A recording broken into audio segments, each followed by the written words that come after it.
30-40 లక్షల మంది ప్రతిరోజు ఆయన కార్యక్రమాలు చూస్తూ ఉంటారు. ఇది దేశవ్యాప్తంగానే కాకుండా అంతర్జాతీయ స్థాయిలో కూడా ఆయన అభిమానులు అనేక ప్రాంతాల్లో ఉన్నారు. సో ఒక సమస్య గురించి స్పందించే గొప్ప అవకాశం జనసేన పార్టీని మీరు ఒక ప్లాట్ఫామ్లో ఉపయోగించుకొని ఎక్కువ మందిని మీరు రీచ్ అవుట్ అవ్వగలుగుతారు. మాకు కూడా సాటిస్ఫాక్షన్ ఉంటుంది, ఏదో విధంగా మేము ఒక సమస్యని మేము పరిష్కారం చేయడానికి మా వంతు మేము సహాయం చేయగలిగామని. So with these few inaugural remarks I only request you to please maintain some discipline. దయచేసి, ఎందుకంటే సమయం కొంత తక్కువ కాబట్టి ఎక్కువ మందికి అవకాశం ఇవ్వడానికి నేను ప్రయత్నం చేస్తాను. సో ముందుగా సార్ మీ పేరండి. 25 years నుంచి is not wearing a shirt sir. Is fighting for the sugar plantation people. ఆ సమస్యల పైన విజయ డైరీతో మొదలుపెట్టి కోఆపరేటివ్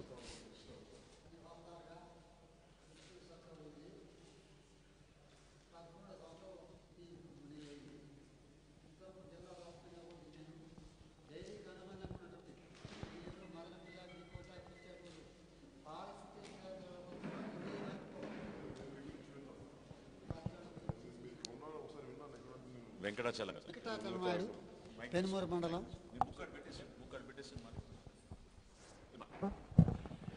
కూర్చొని మాట్లాడు, కూర్చోండి, దయచేసి కూర్చొని మాట్లాడు.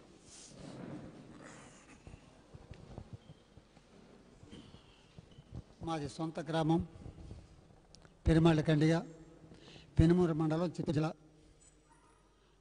నేను చిన్నపాటి వ్యవసాయ రైతు. నేను పెద్ద ఆస్తివంతుడు కూడా కాదు. మా కుటుంబమే పేద కుటుంబం. అయినా కొన్ని సమస్యలపైన నేను పార్టీ పరంగా ఉండి పోరాటం చేసింది అందరికీ తెలుసు. బీజేపీ పార్టీలు జిల్లా అధ్యక్షుడిగా కూడా అనుభవించాను. కానీ రైతులకు న్యాయం చేయాలంటే మనం పార్టీ పరంగా చేయలేమనే ఉద్దేశంతో నేను పార్టీ కూడా రిజైన్ చేసి నేను ప్రజా సమస్యలపైన, రైతు సమస్యలపైన నిరంతరం పోరాటం కొనసాగించాను. ముఖ్యంగా ఈ డైరీ విషయం తీసుకుంటే రెడ్డిగుంట వద్ద మేము పట్టుగూళ్ళు తీసుకునేదానికి వెళ్ళడం జరిగింది. ఆ రోజు కలకలకు ₹2 బస్ ఛార్జీ లేని పాపంగా నేను నడిచి రెడ్డిగుంట దోవన చిత్తూరు చేరాలనుకుంటే బస్ ఛార్జీలు లేకుండా చిత్తూరుకి నడిచి వచ్చాను. డైరీ దగ్గర చూస్తే 2002 ఆగస్టు 31 తేదీ డైరీ మూతబడింది. 2004 ఆ దోవన వచ్చాను. చూస్తే ఆ డైరీలో ఉండేటటువంటి సంస్థలు, సామాన్లు చూస్తే కంటికి అర్థం కన్నా తేటగా తెలిసేటటువంటి వస్తువులను ఈ సహకార సంస్థను మన ముఖ్యమంత్రి చంద్రబాబు నాయుడు గారు 9 ఏళ్ల పరిపాలనలో ఆ సహకార సంస్థను వీర్రాఘవనాయుడు కుటుంబం ఎంతగానో ఆకర్షించిన కుటుంబం. వీర్రాఘవనాయుడు స్థాపించిన ప్రభుత్వ సహకార పాల డైరీ తెచ్చిన ఆ కాలంలో జపాను, జర్మనీ తెచ్చిన యంత్రాలు సామాన్యమైన యంత్రాలు కాదు. అలాంటి యంత్రాలను కూడా రన్నింగ్ అయ్యేటప్పుడు ఆ డైరీ మూతపడడం కూడా మన సొంత హెరిటేజ్ అభివృద్ధి కోసమే ఈ సహకార సంస్థను అంచెలంచెలుగా 6,000 లీటర్లతో స్టార్ట్ అయిన పాల డైరీ అంచెలంచెలుగా ఎదిగి 3 లక్షల లీటర్ల పాలు సేకరించిన పాల డైరీ. ఈ డైరీలో మిగులు పాలను కూడా తిరుమల వెంకన్న స్వామి కూడా నైవేద్యం పెట్టినటువంటి 111 జీవోతో ఈ డైరీ నెయ్యి, పాలు వాడాలని ఉదయం ఎన్టీ రామారావు కూడా ముఖ్యమంత్రి అయిన తర్వాత ఈ డైరీ ద్వారానే ఈ పాలు అన్ని కూడా వాడడం జరిగింది. అయితే మిగులు పాలు కూడా పౌడర్ ప్లాంట్గా ఏర్పాటు చేయాలనే ఉద్దేశంగానే ఎన్టీ రామారావు గారు అదే డైరీలో పౌడర్ ప్లాంట్ ఏర్పాటు చేశాడు. ఆ పౌడర్ ప్లాంట్కి సంబంధించి ₹1,50,00,000 దానికి ఖర్చు పెట్టారు. మిగిలిన 1.5 కోటి జిల్లా వ్యాప్తంగా 140 పాల సేకరణ భవనాలు కట్టించి మా రైతులకు ఎంతగానో అండగా ఉన్నటువంటి సంస్థలు. ఈరోజు ఆ సంస్థలు కాడికి పోతే నాకు కడుపు కాలిపోయి, ఆ సామాన్లు చూసి కడుపు కాలిపోయి 5 ఏళ్ళు పార్టీ పరంగా పోరాటం చేసిన పార్టీలో కూడా అలయన్స్ అయిన తర్వాత పార్టీ పరంగా నువ్వు చేయకూడదని అనవసరం చేరితే రిజైన్ చేసి వెనక్కి వచ్చేసాను. ఈరోజు వరకు కూడా 12 సంవత్సరాలుగా చెప్పులు లేకుండా, సొక్కా లేకుండా నా వయసు ఈరోజు 70 సంవత్సరాలు అయితే కూడా మనం న్యాయం చేసి ప్రాణం పోయినా పర్వాలేదు, ఆ డైరీలే నన్ను పూజ చేసి కూడా సంసిద్ధమని వ్యక్తం చేశాను. టీవీలో, పేపర్లు అన్నింటి కూడా అనౌన్స్ చేసినాను. కాబట్టి మా రైతులు, పేద రైతులు ఈ పొద్దు 15 రోజులు పేమెంట్ ఇచ్చి రైతులకు ఎంతగానో అండగా ఉండే సహకార సంస్థను ఈరోజు మన ముఖ్యమంత్రి చంద్రబాబు నాయుడు సొంత జిల్లాలో పుట్టి పెరిగిన వ్యక్తి.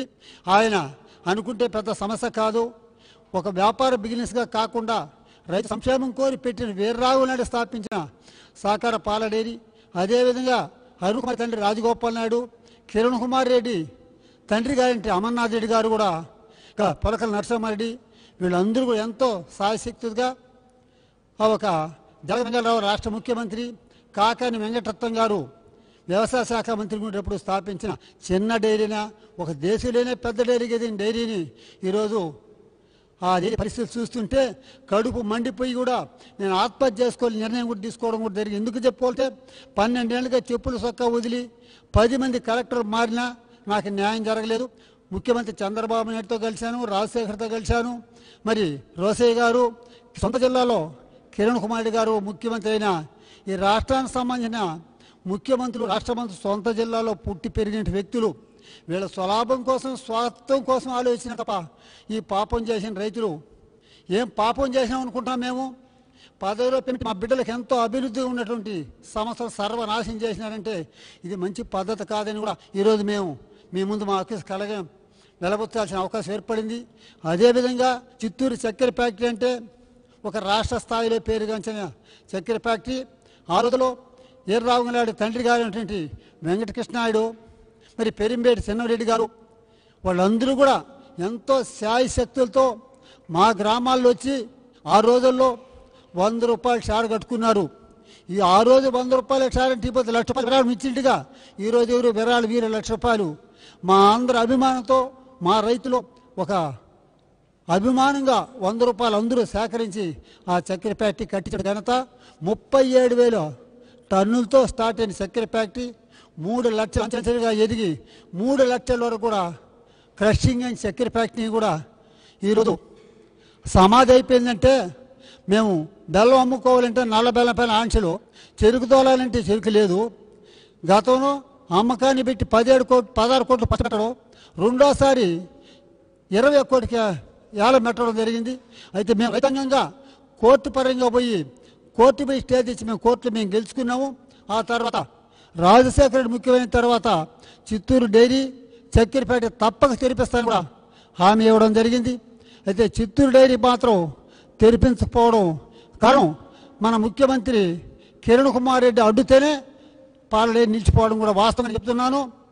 చక్కెర ఫ్యాక్టరీకి మాత్రం 51 కోట్ల రూపాయలు ఇచ్చి మళ్ళా తిరిగి ప్రారంభించి 10 సంవత్సరాలు ఆడిన ఘనత కాంగ్రెస్ పార్టీ. నష్టమో కష్టమో అనుభవించి 10 ఏళ్ళు ఆడింది. అయితే మన ముఖ్యమంత్రి ఈసారి పదవి పొందిన తర్వాత తక్షణం 1,50,00,000 రూపాయలు రిపేర్ చేసి క్రషింగ్ చేసి 4 టన్నుల ట్రాక్టర్లు ఒక 4 టన్నులు చెరికేసి క్రషింగ్ చేసి కూడా నిలిపేసినట్లయితే దారుణమైన సమస్య.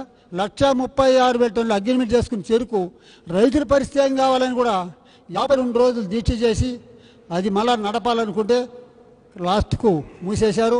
మా రైతులకు రావాల్సిన పేమెంట్ కూడా 5,43,00,000 రూపాయలు 52 రోజులు దీక్ష చేసిన తర్వాత మన దుర్గా రామకృష్ణ అడుగు చైర్మన్ ఆయన కొంతమందితో ఉన్నటువంటి దొంగతనంగా చెక్కులు తీసి రైతులకు మాత్రం ఇవ్వడం జరిగింది.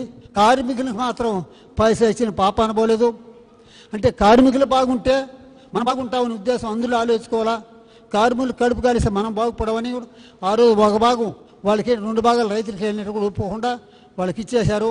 కాబట్టి మీరు కూడా దయచేసి మా పేద రైతులు కడుపు నిండాలన్నా, మేము సల్లంగా ఉండాలన్నా, ఏ ప్రభుత్వ అధికారులకు వచ్చినా రైతుల పట్ల నిలబడి రైతులు న్యాయం చేయలేనప్పుడే మిమ్మల్ని నమ్మగలుగుతాం. కానీ మామూలుగా హామీలు ఇచ్చి ఆచారం చేయకపోతే నమ్మలేని పరిస్థితి వస్తుంది. అదేవిధంగా రేణుగుడి చక్కెర ఫ్యాక్టరీలో 13,50,00,000 రూపాయలు రైతులు ఇవ్వకుండా 3 సంవత్సరాలు నిలిపితే నేను అమరావతిలో ధర్నా చేసి 13,50,00,000 రూపాయలు రైతులకు తీపించినాను. నాపై 2 సెక్షన్లు కేసు పెట్టితే కూడా జైలుకి అని చెప్పిన తర్వాత జైల్లో కేసు కొనేసారు. కాబట్టి మీ అందరికి కూడా మా ప్రజలు రైతులు అందరి తరఫున కూడా మీకు ప్రత్యేకంగా నమస్కారం చేసి కృతజ్ఞత చేసి ఈ యొక్క సంస్థలను గతం కాలంలో పెట్టేటువంటి వీర్రాఘవ నాయుడు, రాజగోపాల్ నాయుడు, కాకాని వెంకటరావు, జలగన్ రావు వీళ్ళందరూ కూడా మీ అభిమానంతో నిలిపినట్టే వాళ్ళ పేర్లు స్థిరంగా ఉండాలా.